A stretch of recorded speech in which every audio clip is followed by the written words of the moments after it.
dalam sesalnya dan menjadi cobaan dengan berbagai ujian. Tiada dua orang beriman yang bertemu, yang keduanya berzikir kepada Allah, melainkan Allah menambah cahaya marifatullah pada kedua hatinya, sebelum keduanya berpisah. Sesungguhnya Allah memunculkan ahli marifat di atas puncak gelombang lautan intuisi, kolbu dan memuliakan mereka di atas perbendaharaan rahasia serta rahasia pengetahuan yang tak terhingga jumlahnya. Tidak pernah putus uraiannya, tidak pernah ditemukan ujung dalamnya, tidak sirna keajaibannya, hingga mereka menyelami cahaya marifat, dalam kedalaman isyarat yang terpendam, dalam makna-maknanya yang tersembunyi, hingga keluar dengan keajaiban satriguna dan kelembutan bekal-bekal melimpahnya, hakikat-hakikat dan isyaratnya, yang membakar kolbu para pecinta, memesrakan ruh para penempuh. Itulah cahaya dari cahaya hidayah, di mana seorang hamba meraih petunjuk dari kebajikan riayah, penjagaan jiwa, jika meraih taufik dan inayah. Yahya bin Mu'az berkata, "Aku bertemu kaum arifin yang dilimpahi hikmah. Aku temukan mayoritas mereka tidak memiliki apa-apa, malah mereka dibiayai yang lain." Laits al-Misri punya saudara yang ada di Iskandariyah. Ketika ia datang, saudaranya menjawab, "Aku sedang menghadap Allah." "Mana faedah dari penghadapanmu pada Tuhanmu?" Saudaranya diam. Lalu Laits mengatakan, "Sang hamba jika menghadap pada Allah dengan keselarasan yang benar, Allah memberikan faedah-faedah yang tak pernah terlintas di hati manusia." Yahya bin Mu'az, manakala bicara suatu hari, tiba-tiba ada orang yang berteriak keras di majelisnya, sembari merobek-robek bajunya. "Hai, apa yang kamu katakan?" Kalam ahli marifat, ketika muncul dari sumber rahasia kemanunggalan, ia menggali hati orang yang dibakar rindu dan cinta dengan apinya, lantas sifat-sifat manusiawi sirna. Karena itu kalimat orang yang bertakwa itu posisinya mendekati wahyu. Suatu ketika ada kata-kata terucap dari mereka, lalu ditanya, "Apa yang membuatmu bicara seperti ini?" "Hatiku mengatakan demikian, bermula dari pikiranku, dari rahasia jiwaku, dari Tuhanku," katanya. Sandaran hikmah adalah wujudnya hikmah, yaitu barang berharga yang hilang dari penempuh. Ketika ditemukan ia ambil, ia tak peduli dari manapun wadahnya, dari manapun diucapkannya, dari hati mana dinukil atau dari dinding mana terukir atau dari kafir mana didengar. Nilai hikmah, dalam sebuah hadis disebutkan, siapa yang ingin ilmu oleh Allah tanpa belajar, mendapatkan petunjuk tanpa hidayah, maka zuhudlah dari dunia. Setiap hikmah ada ahli dan zamannya, dan zaman itu telah berlalu dengan sejumlah besar ahlinya, sedangkan yang tersisa kini hanyalah musibah. Maka kami kepada Allah, dan kami kepadanya kembali. Carilah lampu-lampu kalam kaum arifin sebelum mereka wafat, suatu nikmat yang kalian rasakan kemuliaannya, keutamaannya yang paripurna, dan Luqman dipilih oleh Allah dengan hikmah, karena kemuliaan hikmahnya. Hikmah itu sidikun, kebanggaan mutakun, firdaus para arifun, warisan para nabi dan mursalun, burulah sebelum sirna. Dian-dian cahaya manusia di setiap bumi, merekalah ulama generasi mulia. Ilmunya memancarkan cahaya di setiap lembah bagai purnama yang membias tanpa awan. Jalan istiqomah diriwayatkan oleh Ummu Habibah. Ia berkata, bahwa Rasulullah Shallallahu Alaihi Wasallam bersabda, "Tak seorang pun hamba yang muslim, sholat lillahi ta'ala setiap hari 12 rakaat, sholat sunnah, bukan sholat fardu, kecuali Allah membangunkan rumah di dalam surga." Hadis riwayat Muslim, Abu Dawud, Tirmidzi dan Nasai. Hadis ini memotivasi untuk menegakkan ibadah-ibadah sunnah, karena ibadah sunnah salah satu bentuk takarub kepada Allah Ta'ala, sekaligus menjadi bekal kaum arifun dalam menempuh jalan menuju kepada Allah Subhanahu wa Ta'ala, sekaligus menjadi perilaku kaum yang menghususkan, menyendiri, jiwanya di sisi Allah Subhanahu wa Ta'ala.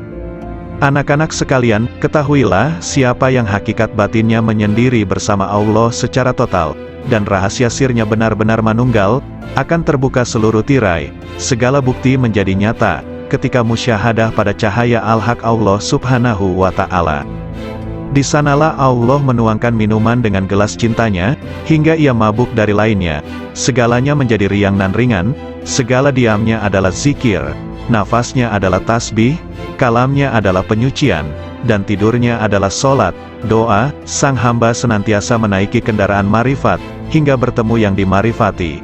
Bila sudah bertemu, ia abadi selamanya bersamanya, tidak berpaling ke lainnya.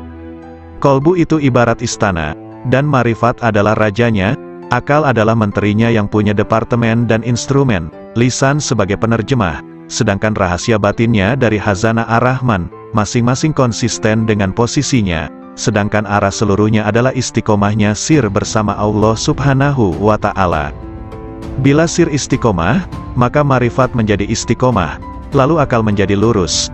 Bila akal konsisten, kolbu akan konsisten. Bila kolbu konsisten, jiwa akan konsisten. Bila nafsu konsisten, dalam pengendalian, perilaku batin akan konsisten. Sir dicahayai oleh sifat jamal dan jalalnya. Akal dicahayai oleh cahaya kesadaran dan renungan pelajaran. Kolbu dicahayai oleh cahaya rasa takut dan cinta disertai kontemplasi fikiran. Nafsu dicahayai dengan cahaya olah jiwa dan pengekangan. Sir adalah lautan dari samudera anugerah pemberiannya, dan gelombangnya tak terhingga, tiada henti pula. Jika sir konsisten bersama Allah Subhanahu wa Ta'ala, maka senantiasa akan abadi dalam musyahadah, dan sirna dari penglihatan pada istiqomahnya. Perlu diketahui bahwa jalan istiqomah, konsistensi, itu laksana tenda agung dari jalan akhirat, dan berjalan di tepinya lebih sulit dibanding jalan di tepian akhirat. Alam rahasia bisa menjadi tipu daya, karena Allah Subhanahu wa Ta'ala tidak suka pada hati hamba yang masih ada cinta pada yang lain selain Dia. Mereka tidak ingin sesuatu dari Allah kecuali Allah. Dalam sebagian kitabnya Allah Ta'ala berfirman, "Bila yang kesibukan jiwa hambaku lebih kepadaku dibanding yang lain, maka kujadikan nikmat dan hasrat ada dalam mencintaiku, dan aku singkapkan hijab antara diriku dengan dirinya." Ada seseorang sedang masuk dalam tempat Syekh Sari As-Sakati. Lantas lelaki itu bertanya, "Manakah yang bisa mendekatkan pada Allah Ta'ala, hingga sang hamba bisa mendekat kepadanya?" Maka As-Sari menangis, lalu berkata, "Orang seperti Anda ini masih bertanya seperti itu. Yang paling utama cara mendekatkan hamba kepada Allah Subhanahu wa Ta'ala, hendaknya Allah Subhanahu wa Ta'ala muncul di hatimu, dan Anda tidak mau sama sekali pada dunia dan akhirat, kecuali hanya padanya."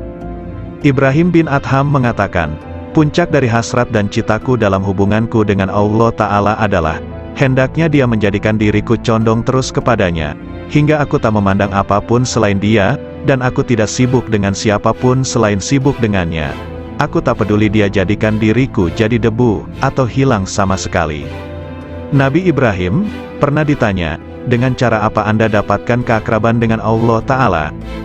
"Dengan memutuskan diriku hanya kepada Tuhanku, dan pilihanku kepadanya dibanding lainnya, serta aku tidak pernah makan kecuali bersama tamuku."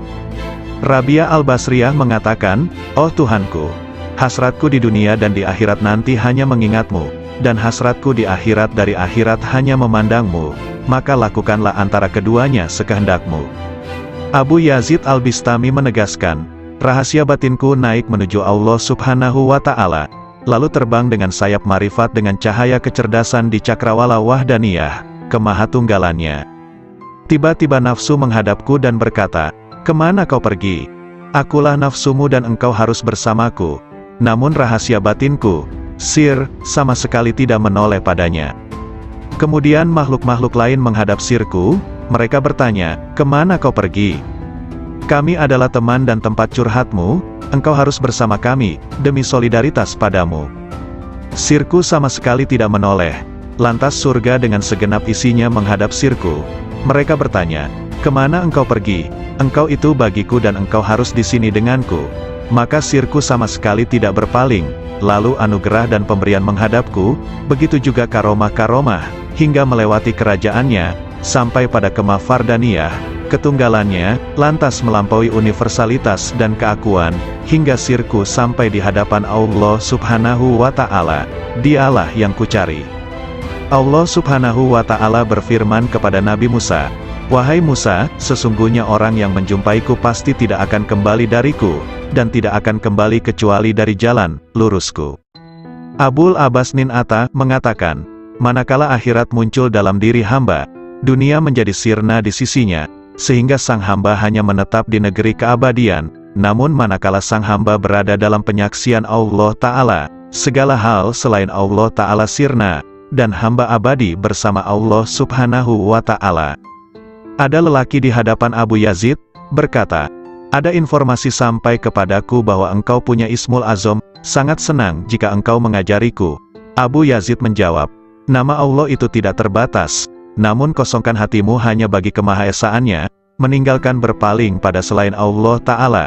Jika Anda bisa demikian, raihlah ism, nama, manapun yang kau kehendaki, maka dengan ism itu Anda bisa pergi dari timur hingga barat, dalam sekejap dan Anda telah kembali."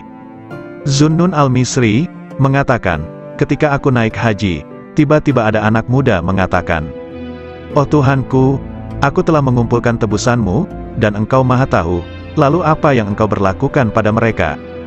Lalu ku dengar suara, 'Tebusanku banyak, dan yang mencariku sedikit.'" Sebagian sufi ditanya, "Seberapakah antara Allah Subhanahu wa Ta'ala dan hambanya?" 4 langkah saja, 1 langkah meninggalkan dunia, 1 langkah meninggalkan makhluk, 1 langkah meninggalkan nafsu, dan 1 langkah meninggalkan akhirat, maka sang hamba sudah di hadapan Allah Subhanahu wa Ta'ala. Jawabnya.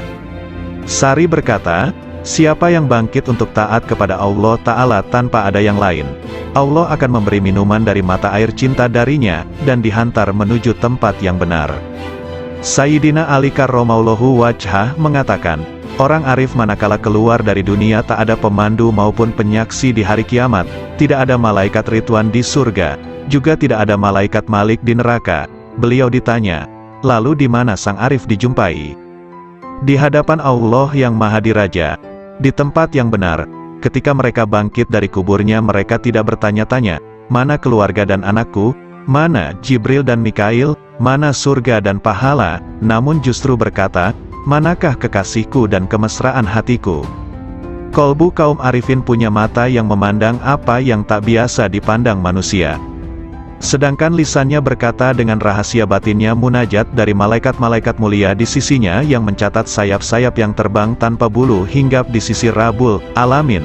Lalu bagai gembalaan di taman suci menari dan meminum dari lautan para rasulnya, para hamba yang menuju kepadanya hingga mendekat, sampai bertemu dengannya. Di balik keajaiban kasih sayang, Rasulullah Shallallahu Alaihi Wasallam bersabda, "Orang yang memiliki kasih sayang, bakal disayang oleh Allah yang Maha Penyayang, yang Maha Memberi berkah dan Maha Luhur. Karena itu berikan kasih sayang kepada siapapun di muka bumi, maka yang di langit akan menyayangimu." Hadis riwayat Ahmad, Abu Dawud dan Tirmidzi. Dalam hadis yang mulia ini ada keajaiban yang luar biasa dari ilmu-ilmu dan rahasia Allah, di mana Al-Mustafa Nabi Muhammad Shallallahu Alaihi Wasallam memerintahkan adanya cinta dan kasih sayang terhadap semua makhluk di muka bumi, agar kasih sayang dari malaikat luhur di langit melimpah pula. Karena langit adalah jalan bagi turunnya kasih sayang ilahi, dan tempat sumber limpahan-limpahan alam cinta dan kasih sayang, sekaligus tempat hunian para malaikat yang dijadikan sebagai perantara rahasia-rahasia antara dirinya dan para makhluknya. Bila Allah melimpahkan rahmat dalam rahasia malaikat rizki, maka Allah memberikan pertolongan kepada pencari rizki. Bila Allah melimpahkan rahmat kepada rahasia pencatat amal, maka Allah memberikan kelupaan hamba terhadap keburukan-keburukan. Bila Allah melimpahkan pada rahasia malaikat rakib, maka Allah memberikan pertolongan dan kasih sayang. Kasih sayang adalah perilaku jiwa kaum arifin dan sekaligus menjadi miraj kalbunya menuju Tuhannya. Sedangkan hamba-hamba Allah yang arifin tadi merupakan pantulan manifestasi rahmat Tuhan semesta alam bagi para makhluknya, dan Dia adalah Maha Suci nan Maha Cinta dan Kasih. Anak-anak sekalian, bila kalian mewujudkan sifat kasih sayang kepada sesama makhluk, Anda pasti dirahmati. Jika Anda bermajlis dengan kaum arifin, pasti Anda sukses jiwamu. Jika Anda bertanya pada kaum yang penuh hikmah Rabbaniyah, pasti Anda mendapatkan pengetahuan. Segala sesuatu itu ada kuncinya. Kunci ilmu itu bertanya. Jika tidak tahu, jika Anda bisa hendaklah bermajlis dengan kaum arifin, yang bisa Anda gali pengetahuan mereka dan hakikat rumusnya, kelembutan isyaratnya, maka sungguh Anda meraih keuntungan. Karena yang paling mulia di antara para ulama adalah ulama Robbaniyun, yang sangat agung dibanding siapapun di muka bumi selain Allah. Karena mereka ini adalah kekasih-kekasih Allah dan pengemban amanah rahasianya. Maka jagalah kehormatan mereka, gerakkan intuisi mereka dengan bertanya yang baik. Karena gejolak ombak dari intuisi kaum arifin itu tidak akan pernah sirna keajaibannya. maka cukuplah disebut tolol bagi seseorang yang tidak mau belajar pada mereka, meraih limpahan dari kemampuan mereka, padahal Allah Subhanahu wa Ta'ala telah berfirman, "Bertanyalah kepada ahli zikir manakala kalian tidak tahu." Nabi Shallallahu Alaihi Wasallam juga bersabda, "Bermajlislah dengan orang-orang yang berjiwa besar dan bertanyalah kepada para ulama dan bergaullah dengan para ahli hikmah ilahiyah." Dan Nabi Musa, "Wahai Musa, sesungguhnya orang yang menjumpaiku pasti tidak akan kembali dariku, dan tidak akan kembali kecuali dari jalan lurusku." Abul Abbas Nin Atta mengatakan, manakala akhirat muncul dalam diri hamba, dunia menjadi sirna di sisinya, sehingga sang hamba hanya menetap di negeri keabadian. Namun manakala sang hamba berada dalam penyaksian Allah Ta'ala, segala hal selain Allah Ta'ala sirna, dan hamba abadi bersama Allah Subhanahu wa Ta'ala. Ada lelaki di hadapan Abu Yazid, berkata, "Ada informasi sampai kepadaku bahwa engkau punya Ismul Azam, sangat senang jika engkau mengajariku." Abu Yazid menjawab, "Nama Allah itu tidak terbatas, namun kosongkan hatimu hanya bagi kemahaesaannya, meninggalkan berpaling pada selain Allah Ta'ala. Jika Anda bisa demikian, raihlah isem, nama, manapun yang kau kehendaki, maka dengan isem itu Anda bisa pergi dari timur hingga barat, dalam sekejap dan Anda telah kembali." Zunnun al-Misri mengatakan, "Ketika aku naik haji, tiba-tiba ada anak muda mengatakan, 'Oh Tuhanku, aku telah mengumpulkan tebusanmu, dan engkau maha tahu, lalu apa yang engkau berlakukan pada mereka?' Lalu ku dengar suara, 'Tebusanku banyak, dan yang mencariku sedikit.'" Sebagian sufi ditanya, "Seberapakah antara Allah Subhanahu wa Ta'ala dan hambanya?" 4 langkah saja, 1 langkah meninggalkan dunia, 1 langkah meninggalkan makhluk, 1 langkah meninggalkan nafsu, dan 1 langkah meninggalkan akhirat, maka sang hamba sudah di hadapan Allah Subhanahu wa Ta'ala. Jawabnya, Sari berkata, "Siapa yang bangkit untuk taat kepada Allah Ta'ala tanpa ada yang lain, Allah akan memberi minuman dari mata air cinta darinya, dan dihantar menuju tempat yang benar." Sayyidina Ali karramallahu wajhah mengatakan, orang arif manakala keluar dari dunia tak ada pemandu maupun penyaksi di hari kiamat, tidak ada malaikat Ridwan di surga, juga tidak ada malaikat Malik di neraka. Beliau ditanya, "Lalu di mana sang arif dijumpai?" Di hadapan Allah yang Maha Diraja, di tempat yang benar.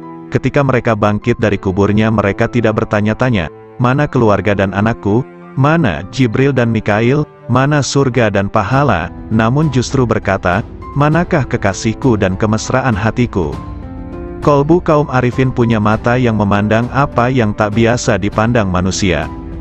Sedangkan lisannya berkata dengan rahasia batinnya munajat dari malaikat-malaikat mulia di sisinya yang mencatat sayap-sayap yang terbang tanpa bulu hinggap di sisi Rabbul Alamin.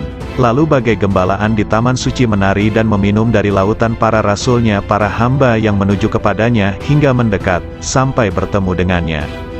Di balik keajaiban kasih sayang, Rasulullah Shallallahu Alaihi Wasallam bersabda, orang yang memiliki kasih sayang, bakal disayang oleh Allah yang Maha Penyayang, yang Maha Memberi berkah dan Maha Luhur. Karena itu berikan kasih sayang kepada siapapun di muka bumi, maka yang di langit akan menyayangimu. Hadis riwayat Ahmad, Abu Dawud dan Tirmidzi. Dalam hadis yang mulia ini ada keajaiban yang luar biasa dari ilmu-ilmu dan rahasia Allah, di mana Al-Mustafa Nabi Muhammad Shallallahu Alaihi Wasallam memerintahkan adanya cinta dan kasih sayang terhadap semua makhluk di muka bumi, agar kasih sayang dari malaikat luhur di langit melimpah pula. Karena langit adalah jalan bagi turunnya kasih sayang ilahi, dan tempat sumber limpahan-limpahan alam cinta dan kasih sayang, sekaligus tempat hunian para malaikat yang dijadikan sebagai perantara rahasia-rahasia antara dirinya dan para makhluknya. Bila Allah melimpahkan rahmat dalam rahasia malaikat rizki, maka Allah memberikan pertolongan kepada pencari rizki. Bila Allah melimpahkan rahmat kepada rahasia pencatat amal, maka Allah memberikan kelupaan hamba terhadap keburukan-keburukan. Bila Allah melimpahkan pada rahasia malaikat rakib, maka Allah memberikan pertolongan dan kasih sayang. Kasih sayang adalah perilaku jiwa kaum arifin dan sekaligus menjadi miraj kalbunya menuju Tuhannya. Sedangkan hamba-hamba Allah yang arifin tadi merupakan pantulan manifestasi rahmat Tuhan semesta alam bagi para makhluknya, dan Dia adalah Maha Suci dan Maha Cinta dan Kasih. Anak-anak sekalian, bila kalian mewujudkan sifat kasih sayang kepada sesama makhluk, Anda pasti dirahmati. Jika Anda bermajlis dengan kaum arifin, pasti Anda sukses jiwamu. Jika Anda bertanya pada kaum yang penuh hikmah Rabbaniyah, pasti Anda mendapatkan pengetahuan. Segala sesuatu itu ada kuncinya. Kunci ilmu itu bertanya. Jika tidak tahu, jika Anda bisa hendaklah bermajlis dengan kaum arifin, yang bisa Anda gali pengetahuan mereka dan hakikat rumusnya, kelembutan isyaratnya, maka sungguh Anda meraih keuntungan. Karena yang paling mulia di antara para ulama adalah ulama Robbaniyun, yang sangat agung dibanding siapapun di muka bumi selain Allah. Karena mereka ini adalah kekasih-kekasih Allah dan pengemban amanah rahasianya. Maka jagalah kehormatan mereka, gerakkan intuisi mereka dengan bertanya yang baik. Karena gejolak ombak dari intuisi kaum arifin itu tidak akan pernah sirna keajaibannya. Maka cukuplah disebut tolol bagi seseorang yang tidak mau belajar pada mereka, meraih limpahan dari kemampuan mereka. Padahal Allah Subhanahu wa Ta'ala telah berfirman, "Bertanyalah kepada ahli zikir manakala kalian tidak tahu." Nabi Shallallahu Alaihi Wasallam juga bersabda, "Bermajlislah dengan orang-orang yang berjiwa besar dan bertanyalah kepada para ulama dan bergaulah dengan para ahli hikmah ilahiyah." Adab pencari ilmu. Zunnun al-Misri berkata, "Ada seorang tokoh di Maroko diceritakan sifat-sifatnya padaku. Hingga akhirnya aku menempuh perjalanan ke sana. Selama 40 hari aku diam di sana.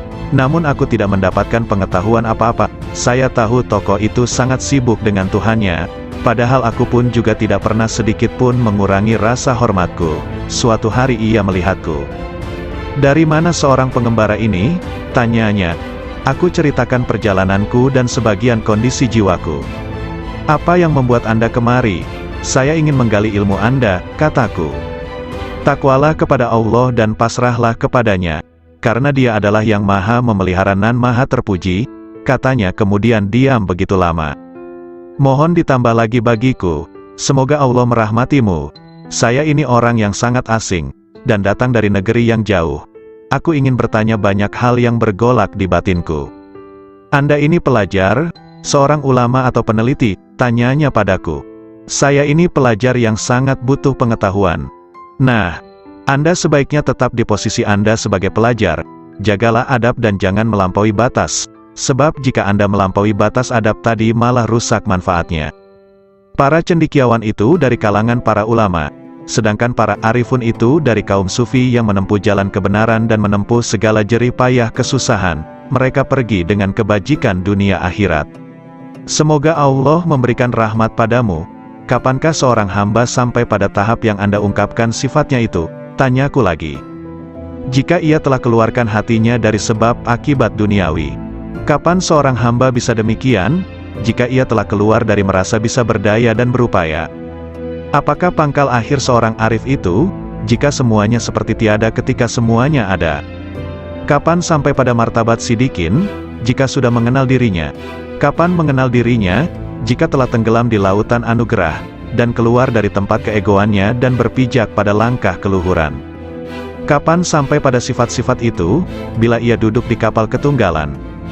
Apa kapal ketunggalan itu? Menegakkan ubudiyah yang benar. Lalu kebenaran ubudiyah itu yang bagaimana? Beramal hanya bagi Allah Ta'ala, dan ridho terhadap ketentuan Allah. Kalau begitu berilah aku wasiat kepadamu, agar terus bersama Allah. Lagi, cukup Abdul Wahid bin Zaid mengisahkan, suatu hari aku bertemu dengan seseorang ketika di perjalananku, ia memakai baju dari bulu. Aku ucapkan salam padanya. 'Semoga Allah merahmatimu, aku ingin bertanya suatu hal.' 'Silakan, hari-hari telah lewat dan nafas itu dihitung dan dibatasi, sedangkan Allah terus-menerus mendengar dan melihat.' 'Apakah pangkal takwa itu?' 'Sabar bersama Allah Ta'ala,' jawabnya. 'Sabar itu pangkalnya apa?' 'Tawakal pada Allah.' Pangkal tawakal, memutuskan diri hanya bagi Allah. Pangkal memutuskan diri hanya bagi Allah, menyendiri bersama Allah. Pangkal menyendiri, membuang dari hati, segala hal selain Allah. Kalau hidup paling nikmat, berbahagia dengan zikrullah. Kalau hidup paling bagus, ya, hidup bersama Allah. Apa yang disebut paling dekat, bertemu Allah. Apa yang paling membuat hati lapar, pisah dengan Allah. Apa sesungguhnya cita-cita sang arif, bertemu Allah? Kalau tanda-tanda pecinta Allah itu, mencintai zikrullah. Apakah mesra berbahagia dengan Allah itu, meneguhkan rahasia jiwa bersama Allah? Apakah pangkal kepasrahan diri itu, menyerahkan diri total terhadap perintah Allah? Lalu pangkal menyerahkan diri total, mengingat pertanggungjawaban di hadapan Allah. Apakah kegembiraan paling agung, husnuzon kepada Allah? Kalau manusia paling agung, manusia yang merasa puas jiwanya pada Allah. Lalu siapa manusia paling kuat? Orang yang meraih kekuatan bersama Allah.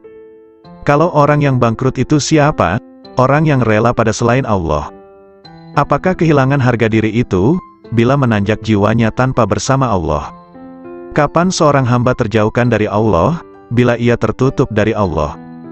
Kapan seseorang itu tertutup dari Allah, bila di hatinya masih ada hasrat selain Allah?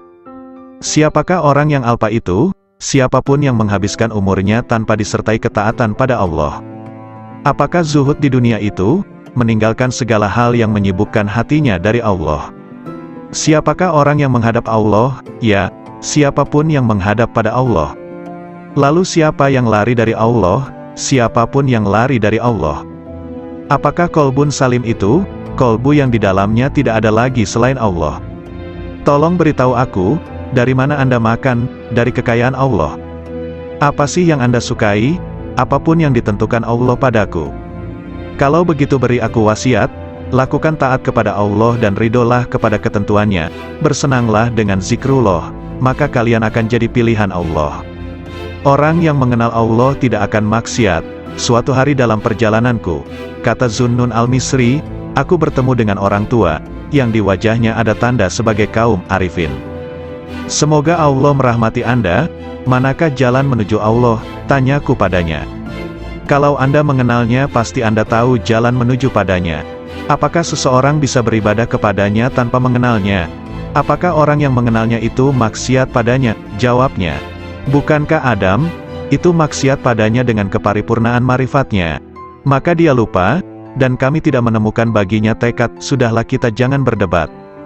Bukankah perbedaan ulama itu rahmat? Memang, kecuali dalam soal konsentrasi tauhid. Konsentrasi tauhid yang bagaimana? Menghilangkan pandangan selain Allah karena kemahatunggalannya. Apakah orang arif itu gembira? Apakah orang arif itu gelisah? Katanya balik bertanya. Bukankah orang yang mengenal Allah itu selalu gundah hatinya? Tidak, bahkan orang yang mengenal Allah kegundahan hatinya sirna. Apakah dunia bisa merubah hati orang arifin? Apakah akhirat bisa mengubah hatinya? Katanya lebih tajam. Bukankah orang arif itu sangat menghindari makhluk? Nauzubillah, sang arif tidak pernah gentar dengan makhluk. Hanya saja dia hatinya hijrah dan menyendiri bersama Allah. Apakah ada yang mengenal orang arif? Nah, apakah ada yang tidak mengenalnya? Jawabnya. Apakah sang arif bisa putus asa terhadap perkara selain Allah? Apakah ada orang arif yang masih memandang selain Allah, hingga ia harus putus asa? Apakah sang arif itu juga rindu pada Tuhannya? Apakah sang arif pernah kehilangan Allah, sampai ia harus rindu padanya? Apakah Ismul Azam itu, hendaknya Anda katakan, Allah. Banyak sekali ucapan Anda tetapi tidak bisa membuat diriku bergetar oleh karisma ilahi, kataku. Karena Anda berkata dari dorongan dirimu, bukan dari dorongan ilahi. Nasihati diriku, sudah cukup banyak nasihat bagimu, yang penting Anda tahu bahwa Dia melihatmu. Lalu aku meninggalkan orang itu. Namun begitu bangkit aku bertanya lagi. Apa yang ingin kau perintahkan padaku? Cukuplah dirimu melihat dirimu dalam seluruh tingkah laku jiwamu. Asteris Yahya bin Mu'az, rahimahullah ta'ala, ditanya. Apakah tanda hati yang benar itu? Hati yang istirahat dari kesusahan dunia. Jawabnya. Kalau konsumsi hati, zikir yang hidup, tak pernah mati. Lalu kehendak yang benar itu seperti apa? Meninggalkan kebiasaan-kebiasaan manusiawi. Makna rindu, terus-menerus fokus pada yang di atas. Kapan perkara hamba Allah tuntas? Jika tenteram bersama Allah tanpa hasrat. Kalau tanda-tanda seorang penempuh, tandanya ia tidak sibuk, hatinya, dengan urusan makhluk. Lalu pangkal hidayah itu apa? Ketakwaan yang benar. Apa yang disebut dengan kenikmatan? Berserasi dengan Allah. Siapa yang disebut sebagai orang asing, siapapun yang cinta di hatinya, tidak mencari keuntungan. Kapan seorang hamba sampai pada wilayah Tuhannya? Bila hatinya lepas dari segala hal selain Allah Ta'ala. Apakah yang disebut dengan kebebasan agung itu? Penyerahan total kepada Sang Tuhan? Apakah amal paling utama? Zikir kepada Allah kapan dan di mana saja? Apa yang disebut dengan kebutuhan besar? Kebutuhan besar adalah melanggengkan bahagia bersama Allah. Apakah yang menjadi hijab kolbu? Merasa puas, selesai, dengan Tuhannya. Apakah hidup yang indah itu? Hidup bersama Yang Maha Agung. Lalu hakikat berserasi dengan Allah adalah berlangkah benar dan bersih. Siapakah para pecinta itu? Kaum arifin.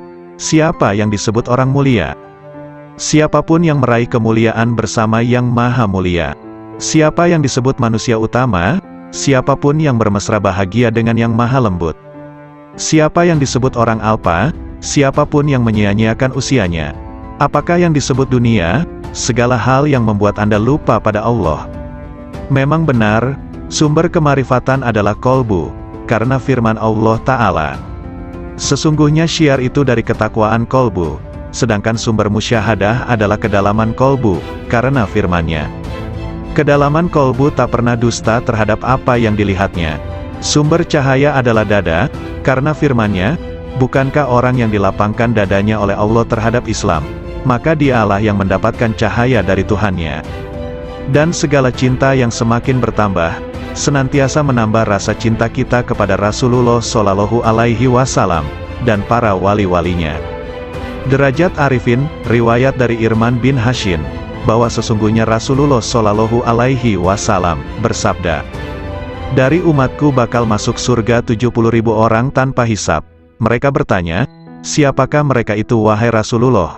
Rasulullah Shallallahu Alaihi Wasallam bersabda, mereka itu adalah orang yang tidak pernah melakukan ruqyah, tidak pernah meramal, tidak pernah berbekam, dan mereka senantiasa tawakal kepada Allah. Hadis riwayat Muslim. Rasulullah Shallallahu Alaihi Wasallam memposisikan ramalan di urutan kedua, setelah berupaya untuk tidak berobat yang merupakan derajat murni sejati, yang tergolong ahli fana, dan mereka senantiasa dalam kehendak Allah Subhanahu wa Ta'ala. Semoga Allah melimpahkan rahmat kepada mereka. Namun betapa sedikit jumlah mereka dalam setiap periode, karena derajat mereka adalah mewujudkan hakikat tawakal kepada Allah Subhanahu wa Ta'ala, kepasrahan total yang meliputi seluruh instrumen sebab akibat dan kehendak. Merekalah kaum arifin billah yang sesungguhnya. Semoga Allah meridhoi mereka. Amboi, jika orang alim itu terbagi dua, satu golongan yang membuatku terbebas dari keraguan. Dua, satu golongan yang menggunting-gunting diriku dari gunting neraka, tak lebih dan tak kurang mereka itu, di mataku.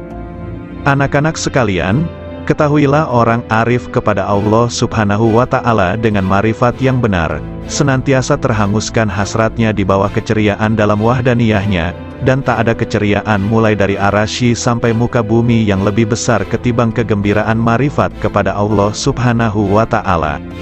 Surga seisinya itu dibanding sisi kegembiraan mereka kepada Allah Subhanahu wa Ta'ala, nilainya sangat kecil, lebih kecil dibanding atom, ketika mereka tahu bahwa marifat adalah kegembiraan paling agung dari segala kegembiraan manapun. Siapa yang bertemu Allah Subhanahu wa Ta'ala, maka mana yang tak bisa ditemukan, kesibukan apalagi yang akan dilakukan setelah bertemu dengannya? Bukankah melihat selain Allah itu tak lebih dari keliaran nafsu belaka, hasrat yang rendah, dan minimnya marifat kepada Allah Ta'ala? Adakah pakaian yang lebih baik dibanding baju Islam? Apakah ada mahkota yang lebih agung ketimbang mahkota marifat? Atau adakah hamparan yang lebih mulia ketimbang hamparan taat?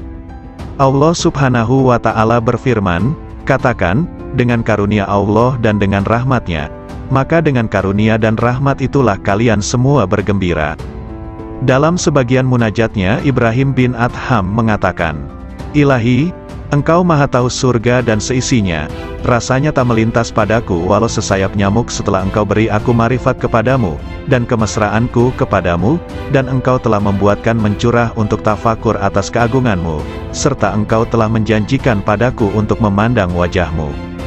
Memang, sesungguhnya derajat terendah kaum arifin itu, manakala Allah memasukkannya ke dalam neraka yang diliputi azab, maka hatinya malah tambah cinta kepadanya, semakin mesra sukacita padanya, dan semakin rindu kepadanya.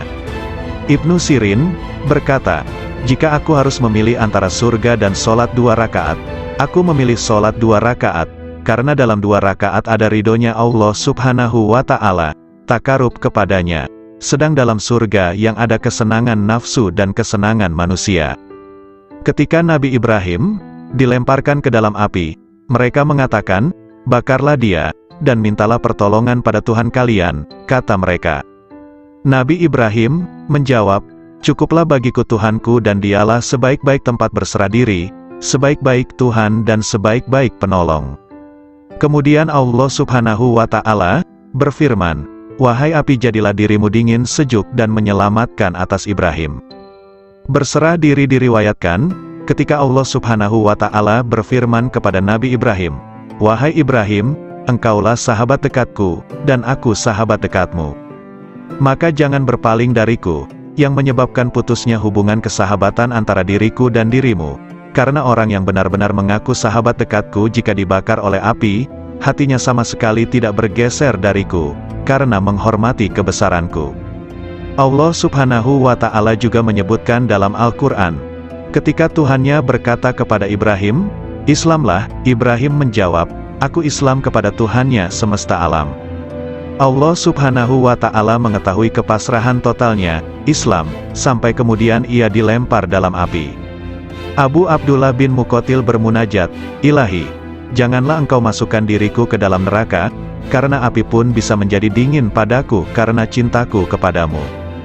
Abu Ayyub As-Sikhtiyani berkata, neraka itu ditakuti, bagi mereka yang lupa akan Tuhannya, lalu dikatakan pada mereka yang lupa itu, rasakan semua atas kelalaianmu dalam pertemuan harimu ini, dengan segenap balasan amalnya. Abu Hafs menegaskan, saya sangat khawatir atas marifat sebagian orang, yang sudah ditulis di jubah mereka, orang-orang merdekanya Allah setelah dikeluarkan dari neraka. Namun mereka memohon agar tanda tulisan itu dihapus dari mereka. Jika aku jadi mereka, aku sangat memohon agar tanda itu ditulis di seluruh anggota badanku, dan membuatku cukup bangga. Akulah dari golongan orang yang dimerdekakan dari neraka. Menurutku, apa yang diraih ahli surga dalam surganya adalah Rabb Ta'ala, kedekatan padanya, dan memandangnya serta mendengarkan kalamnya.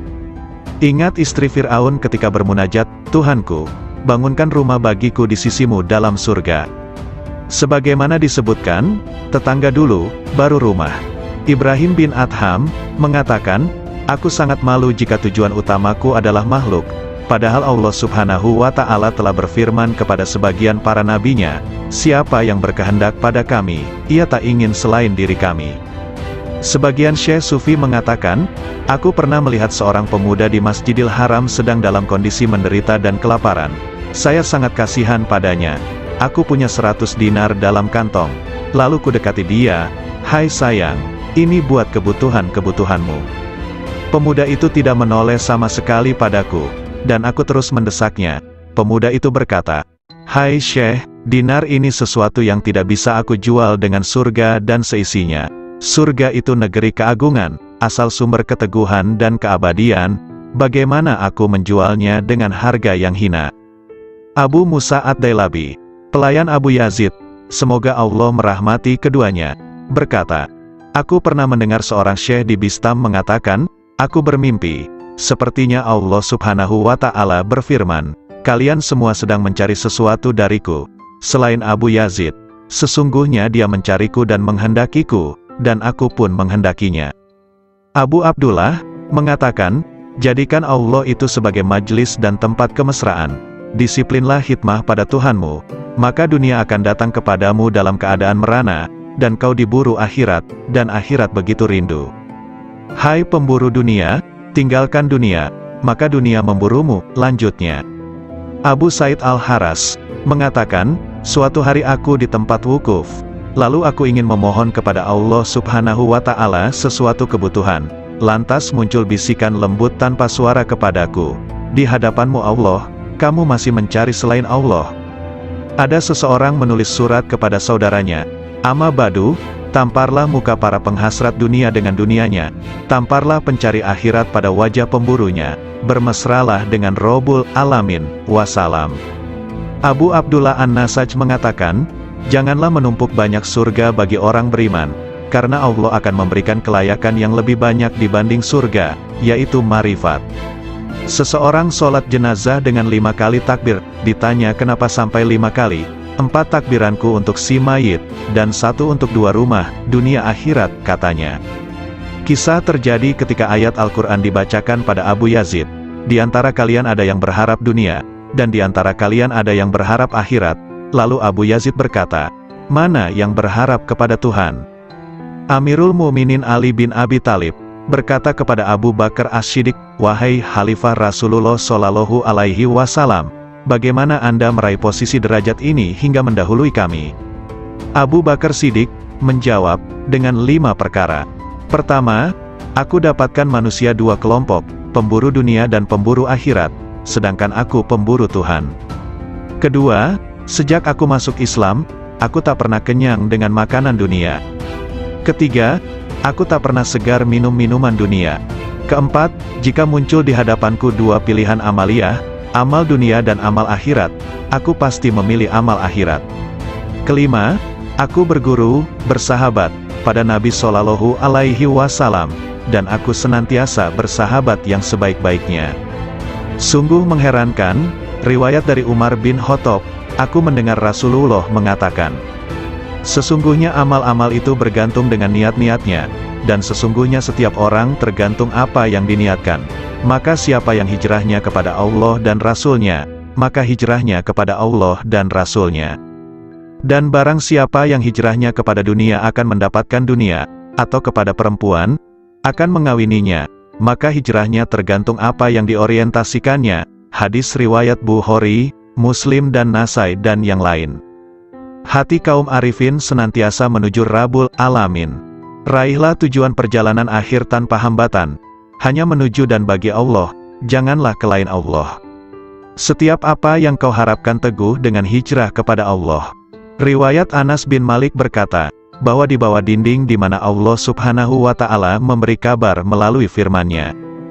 Dan di bawahnya ada perbendaharaan bagi keduanya, adalah lembaran dari emas, dan emas itu ada tulisan di dalamnya, Bismillahirrohmanirrohim.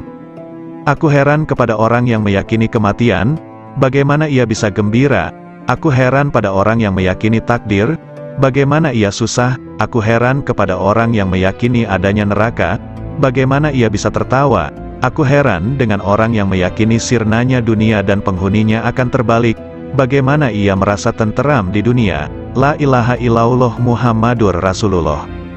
Wahab rahimahullah mengatakan, suatu ketika aku berjalan menuju wilayah Romawi, tiba-tiba ku dengar suara di balik bukit sedang bergema. Oh Tuhanku, aku heran pada orang yang mengenalmu, bagaimana dia malah senang dengan bencimu demi kerelaan pada selain dirimu. Oh Tuhanku, aku heran kepada orang mengenalmu, bagaimana ia masih berharap kepada selain dikau. Lalu aku mencari suara itu, ternyata di sana ada orang tua yang sedang bersujud, bermunajat. Maha suci Engkau, sungguh mengherankan bagi makhluk, bagaimana mereka ini berharap padamu suatu gantimu. Maha suci Engkau, sungguh mengherankan bagaimana mereka sibuk berbakti kepada selain Engkau. Maha suci Engkau, sangat mengherankan makhluk, bagaimana mereka rindu selain dirimu. Maha suci Engkau, bagaimana mereka menikmati sesuatu selain dirimu, dan sesuatu selainmu. Lalu aku lewat, dan aku tak menghiraukan apa yang aku lihat. Abu Yazid berkata, aku heran kepada ahli surga, bagaimana mereka menikmatinya tanpa Allah, atau bagaimana mereka bisa bersukaria tanpanya. Aku heran olak ini. Warna hati kita yang sedang mekar baik, sering dinamakan kasturi jati. Sebagai pertanda bahwa kita tidak mudah goyah terhadap gerak-gerik, sikap hati yang ingin menggapai sesuatu tanpa ilmu, ingin mendalami tentang ruh itu justru keliru. Lagi pula secara penataan, kita itu ibaratnya busana yang dipakai sebagai kerudung. Sedangkan yang ikat kepala sebagai sarungmu. Kemudian terlibat ingatan ketika dulu. Ibarat mendalami mati ketika berada di dalam rongga ragaku. Tampak oleh Sunan Kalijaga cahaya, yang warnanya merah dan kuning itu, sebagai hambatan yang menghadang agar gagal usaha atau ikhtiar atau cita-citanya. Dan yang putih di tengah itulah yang sebenarnya harus diikuti. Kelimanya harus tetap diwaspadai. Kuasailah seketika, jangan sampai lupa. Bisa dipercaya sifatnya. Berkat kesediaanku berbuat sebagai penyekat. Untuk alat pembebas sifat berbangga diri. Yang selalu didambakan siang dan malam. Bukankah aku banyak sekali melekat atau mengetahui caranya pemuka agama yang ternyata salah dalam penafsiran dan penyampaian keterangannya, anggapannya sudah benar, tak tahunya malah mematikan pengertian yang benar. Akibatnya terperosok dalam penerapannya. Ada pemuka agama yang ibaratnya menjadi murung. Ia hanya sekedar mencari tempat bertengger saja, yaitu pada batang kayu yang baik rimbun, lebat buahnya, kuat batangnya. Untuk kemuliaan hidup baru, ada orang yang berkedudukan, ada yang ikut orang kaya. Akhirnya dimasyarakatkan. Ibaratnya seperti sekedar memperoleh kemuliaan sepele. Jadinya tersesat-sesat. Ada pula yang justru memiliki jalan terpaksa. Demikian, artikel ini dimuat di Matops Blog. Assalamualaikum warahmatullahi wabarakatuh. Alhamdulillah, segala puji bagi Allah, Tuhan seru sekalian alam. Kali ini akan dibacakan nasihat atau wejangan Syekh Ahmad Ar-Rifai, pengasas Tarekat Rifaiyah. Nasihat ini diambil dari dailysufi.blogspot.com. Dengan dibacakan nasihat ini, semoga Allah melimpahkan ibrah dan hikmah, guna menggapai ridha ilahi. Musibah batin itu hijab. Sesungguhnya Nabi Shallallahu Alaihi Wasallam bersabda, perbuatan-perbuatan baik bisa menjaga serangan keburukan, dan sesungguhnya sedekah rahasia itu bisa meniup api amarah Tuhan, dan sebenarnya silaturahim itu menambah usia dan menghapus kemiskinan. Hadis riwayat Tabrani. Dalam hadis yang mulia ini ada pelajaran akhlak mulia, di mana kaum arifin membumbung menuju Rabb-nya, sebab asas dari marifat adalah makarimul akhlak, semulia-mulianya akhlak, sedangkan akhlak buruk adalah, nauzubillah, adalah wujud terhijabnya rahasia batin dari Allah Ta'ala. Anak-anakku sekalian, di antara musibah rahasia batin terbesar adalah terhijabnya kita dari Allah Subhanahu wa Ta'ala. Maka siapapun yang mendapatkan musibah seperti ini, pada dasarnya ia telah menggabungkan musibah-musibah lainnya. Sang pecinta itu senantiasa mabuk ilahi, sang pemabuk tak akan merasakan derita musibah ketika mabuk, baru di saat sadar merasakan deritanya. Musibah terhijab dari Allah Subhanahu wa Ta'ala tak bisa diganti atas kehilangannya selamanya, kecuali dengan menepiskan segala hal selain Allah Subhanahu wa Ta'ala. Dari rahasia batin kita, tak ada ancaman lebih serius di dalam Al-Quran dibanding ayat ini. Sekali-kali tidak, sesungguhnya mereka pada hari itu benar-benar terhalang dari melihat Tuhan mereka. Betapa banyak orang yang taat tetapi terhijab dari yang ditaati Allah Subhanahu wa Ta'ala. Betapa banyak orang yang dapat nikmat tapi terhijab dari sang pemberi nikmat. Betapa banyak orang yang tidur, diberi rizki kesadaran bangun ketika ia sedang tertidur. Betapa banyak orang yang sadar tertidur justru setelah ia bangun. Betapa banyak orang yang pendosa, justru diberi rizki kewalian dan meraih derajat abrar. Betapa banyak orang zuhud yang gugur dari wilayahnya, dan menempuh jalan pendosa. Hijab itu siksa jauh dari Allah Subhanahu wa Ta'ala. Betapa banyak ahli amal yang terhijab gara-gara melihat amalnya, jauh dari memandang anugerah Allah Subhanahu wa Ta'ala, hingga mata hatinya buta. Lalu ia terlempar jauh, sementara ia menduga dirinya telah sampai, wusyul, kepada Allah Subhanahu wa Ta'ala, dan tidak ada yang lebih mengerikan di mata orang arif dibanding hijab itu sendiri, walau sekejap mata. Padahal siksa Allah Subhanahu wa Ta'ala terbesar pada hamba adalah hijab dan terjauhkan darinya. Salah seorang hamba Allah Subhanahu wa Ta'ala dikisahkan sedang bermunajat, "Oh Tuhanku, sampai kapan aku maksiat kepadamu, sedangkan Engkau tak pernah menyiksaku?" Kemudian Allah Subhanahu wa Ta'ala menurunkan wahyu kepada seorang nabi di kala itu, katakan kepadanya, "Sampai kapankah aku menyiksamu, sedangkan kamu tidak mengerti? Bukankah engkau telah aku tutup dari kelembutan-kelembutan kebahagiaanku? Bukankah aku telah mengeluarkan kemanisan munajat kepadaku dari hatimu?" Abu Musa, pelayan Abu Yazid mengatakan, suatu hari Syekh Abu Yazid memasuki suatu kota, kemudian masa banyak datang berjubal mengikutinya. Ketika Abu Yazid melihat mereka dan berjubalnya mereka, beliau mengatakan, "Ya Allah, aku mohon perlindungan kepadamu dari terhijab padamu karena mereka, dan aku mohon perlindungan kepadamu dari hijabmu atas mereka, karena gara-gara aku." Semoga Allah merahmatinya. Betapa banyak kesadaran itu, dan betapa benarnya Abu Yazid dengan Tuhannya, betapa besarnya kasih sayang Abu Yazid pada sahabat-sahabatnya kaum muslimin. Ia menginginkan kebajikan dan pandangan yang benar bagi mereka, sebagaimana pada dirinya. Ingatlah, hai orang yang bergaul dengan masa, dan masa yang fanatik kepada Anda. Hati-hati, betapa banyak ketukan-ketukan sandal di sekitar tokoh sirna dari kepalanya, betapa banyak hilang agamanya. Ya Allah selamatkan, ya Allah selamatkan. Manusia terbagi menjadi 4 golongan. 1. Ada orang yang hatinya memandang tajam, dengan pandangan cahaya yakin atas rahasia ciptaannya dan keparipurnaan kuasanya. 2. Ada orang yang akalnya tajam, memandang dengan cahaya kecerdasannya pada janji dan ancamannya. 3. Ada orang yang rahasia batinnya, sir, tajam, memandang setiap saat dengan cahaya marifat kepada Allah Subhanahu wa Ta'ala. 4. Ada orang yang dijadikan oleh Allah Subhanahu wa Ta'ala tertutup, tidak sama sekali bisa memandang, dan inilah yang disebut dalam ayat, dan siapa yang buta mata hatinya di dunia ini, maka di akhirat lebih buta dan lebih sesat jalannya. Ingatlah, orang kafir itu tertutup dari cahaya hidayah oleh kegelapan sesat. Ahli maksiat tertutup dari cahaya takwa oleh kegelapan alpa. Ahli ibadah tertutup dari cahaya taufik dan pertolongan Allah Ta'ala oleh kegelapan memandang ibadahnya. Bila Allah Subhanahu wa Ta'ala menghilangkan hijab-hijab ini, mereka akan memandang dengan mata cahaya menuju cahaya, maka pada saat itulah mereka terhijab dari segala hal selain Allah Subhanahu wa Ta'ala. Siapa yang memandang pada gerak dan perbuatannya ketika taat kepada Allah Ta'ala, pada saat yang sama ia telah terhijab dari sang empunya gerak dan perbuatan, dan ia jadi merugi besar. Siapa yang memandang sang empunya gerak dan tindakan, ia akan terhijab dari memandang gerak dan perbuatannya sendiri, sebab ketika ia melihat kelemahannya dalam mewujudkan tindakan dan menyempurnakannya, ia telah tenggelam dalam anugerahnya. Terkadang seseorang terhijab dari manisnya ibadah, melalui memandang ibadahnya. Terkadang seseorang terhijab dari kebenaran kehendak, karena memandang manisnya ekstase. Terkadang seseorang terhijab dari memandang Allah Subhanahu wa Ta'ala, sang pemberi anugerah, karena memandang anugerah itu sendiri.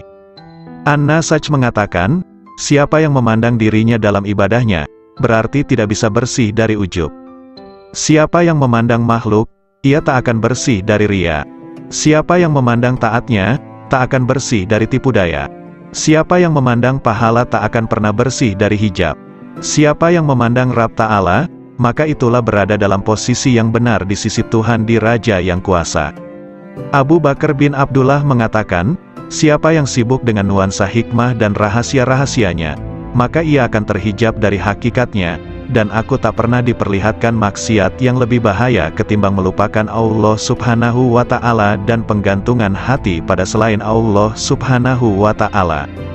Setiap hasrat dan zikir pada selain Allah Ta'ala adalah hijab antara dirimu dengan Allah Subhanahu wa Ta'ala. Dalam hadis disebutkan, betapa banyak kebajikan yang dilakukan seseorang yang tak ada keburukan baginya, justru lebih berbahaya padanya dibanding keburukan itu sendiri.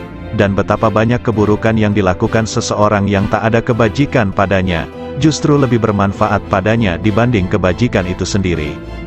Maksudnya, kebajikan itu sebenarnya terpuji, dan keburukan itu tercela. Namun sepanjang seorang hamba dalam berbuat kebajikan masih melihat kebajikannya, maka ia berada di medan pamer dan kebanggaan.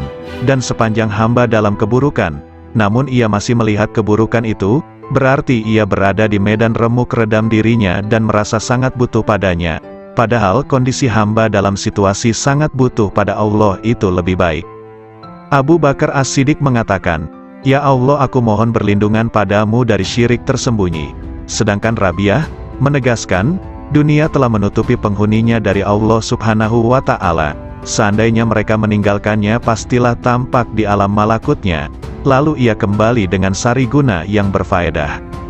Sayyid Mansur Ar-Rabani menegaskan, dengan apa sang hamba dikenal bahwa ia tidak terhijab dari Tuhannya? Ia menjawab, jika ia mencarinya dan ia tidak menuntut apapun darinya, hamba menghendakinya dan ia tidak berkehendak sesuatu darinya, dan dia tidak memilih, karena menyerahkan pilihan padanya, walaupun dipilihkan neraka oleh Allah Subhanahu wa Ta'ala padanya. Setiap orang yang di dalam hatinya tidak ada penetrasi karisma ilahi, tidak ada cahaya cinta padanya, tidak ada kemesraan kebersamaan dengannya, maka ia terhijab, tandasnya. Katanya pula, asteris cukuplah buatmu marifat itu, manakala engkau tahu bahwa Allah Subhanahu wa Ta'ala memandangmu, dan cukuplah ibadah itu, bila Allah Subhanahu wa Ta'ala itu tidak butuh padamu. Asteris cukuplah cinta itu bagimu, jika engkau tahu bahwa cintanya mendahului cintamu padanya. Asteris cukuplah zikir bagimu, bahwa zikirnya mendahului zikirmu.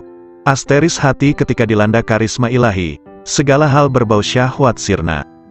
Asteris ketika hati di hamparan marifat, segala hal kealpaan sirna. Asteris hati ketika didudukkan pada tempat ketunggalan dengan tunggal bagi yang tunggal, itulah tempat duduk yang benar. Malunya kaum arifin. Rasulullah Shallallahu Alaihi Wasallam bersabda, malu itu sebagian dari iman, hadis riwayat Muslim. Malu yang biasanya terekspresi pada wajah manusia merupakan gambaran tentang malu yang ada dalam hati manusia, yaitu malu karena sesuatu dari Allah Ta'ala.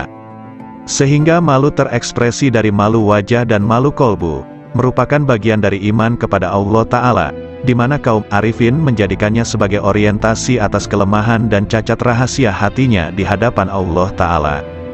Karena itulah kolbu kaum arifin merupakan perbendaharaan Allah Ta'ala di muka bumi. Di dalam kolbu itu ada titipan rahasianya, kelembutan hikmahnya, kelembutan cintanya, cahaya-cahaya ilmunya dan amanah kemarifatannya. Wacana kaum arifin senantiasa muncul dari musyahadah kalbunya, aksentuasi dari pengetahuan rahasia, dan penjelasan mengenai amalia batin, berupa penjelasan mengenai pemisahan perkara dengan wusyul, penjelasan faktor-faktor yang mengganggu hubungan dengan Allah Ta'ala, dan faktor-faktor yang mendorong menuju Allah Ta'ala. Faktor pendorong pada kepentingan makhluk, selain Allah, adalah dunia, nafsu dan makhluk itu sendiri. Sedangkan faktor yang mendorong kita menuju Allah Ta'ala adalah akal, yakin, dan marifat. Sebagaimana disebutkan dalam hadis, siapa yang mengenal dirinya maka ia mengenal Tuhannya, yakni siapa yang mengenal apa yang mesti dilakukan untuk dirinya, ia mengenal apa yang harus dilaksanakan untuk Tuhannya. Ungkapan para arifin berkisar pada 5 arah. 1. Bihi, bersama Allah. 2. Lahu, bagi Allah. 3. Minhu, dari Allah. 4. Ilaihi, menuju Allah. 5. Alaihi, bersandar pada Allah. Dalam ucapan mereka tidak ada kata seperti aku, sesungguhnya diriku, kami, bagiku dan denganku. Karena kata-kata mereka bersifat manunggal, fardaniyah. Geraknya adalah serba bergantung padanya. Somadaniyah, akhlak mereka senantiasa merupakan manifestasi robaniyah. Robaniyah, kehendak mereka adalah kemanunggalan, wahdaniyah. Isyarat mereka tidak akan dikenal kecuali oleh orang yang hatinya membara kepadanya, yang di dalamnya ada rahasia-rahasia tersembunyi, mutiara-mutiara suci, pancaran-pancaran cahaya, lautan kasih, kunci-kunci kegaiban rahasia, wadah kerinduan dan taman kemesraan. Yahya bin Mu'az mengatakan, hati itu seperti periuk, wadah ciduknya adalah lisan, setiap lisan senantiasa menciduk apa yang ada di periuk hatinya. Abu Bakar Al-Wasiti ditanya tentang pendapatnya seputar ucapan ahli marifat, ia menjawab, gambaran tentang marifat seperti cahaya dalam lampu dan lampu itu digantung di dalam rumah, sepanjang lampu itu ada dalam rumah, sepanjang itu pula terang. Ketika pintu rumah dibuka, maka cahaya lampu itu akan menerangi halaman.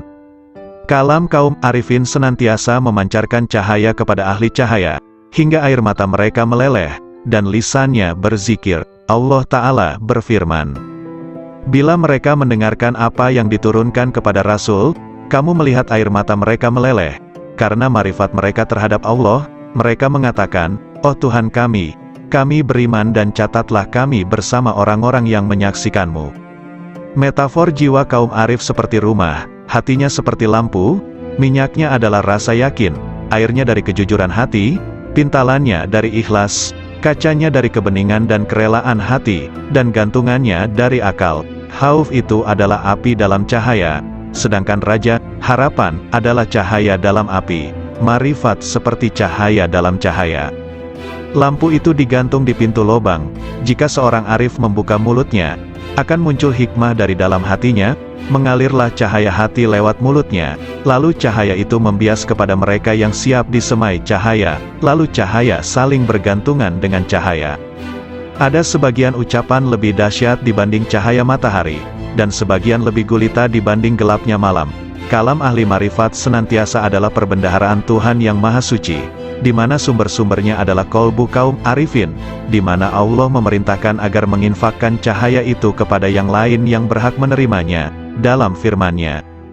Ajaklah mereka ke jalan Tuhanmu dan dengan hikmah dan nasihat yang bagus berilah argumentasi dengan argumen yang lebih bagus. Sesungguhnya Tuhanmu Dia lebih tahu pada orang yang tersesat dari jalannya, dan Ia Maha tahu pada orang yang diberi hidayah. Sebagian arifin ditanya, manakah cahaya yang lebih hebat ketimbang matahari? Marifat, jawabnya, apa yang lebih berguna dibanding air? Ucapan ahli marifat, katanya, apa yang lebih harum aromanya ketimbang minyak kesturi? Waktunya orang arif, apa pekerjaan orang arifin?